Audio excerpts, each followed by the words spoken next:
we can see these technology waves that sort of, you were part of earlier, but this one and your leadership sort of arc are aligned well. How am I doing? Do you look at your No, career this way, or is it a little messier, Jack? Tell me.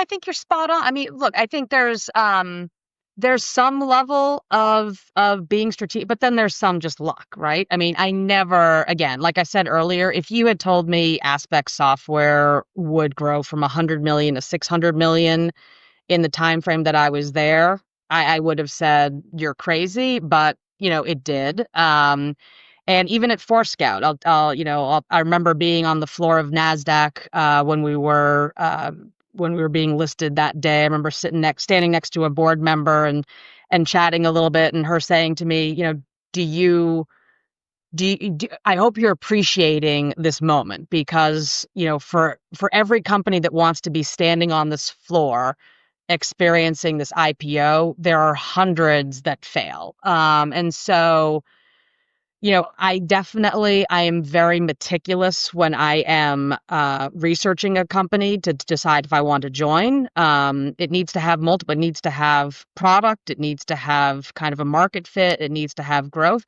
and it needs to have the right people, because that is something that I think is so critical to a company's success. Investors clearly see AI as a market shaping force, as reflected by Horizon 3 AI's recent raise.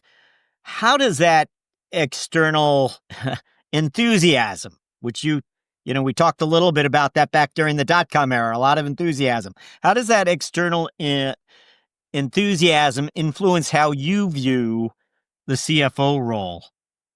There's times where kind of, if you feel like just people are riding the trend wave, and I look at it in terms of how can we use it to prudently run the business, and that's even in our product. We don't use, we leverage AI, but our tool is not kind of 100% AI driven, because you also don't you don't want to have some of those costs can just be a runaway train. So we're using it very pragmatically in our product, and I want to do the same thing within our operations.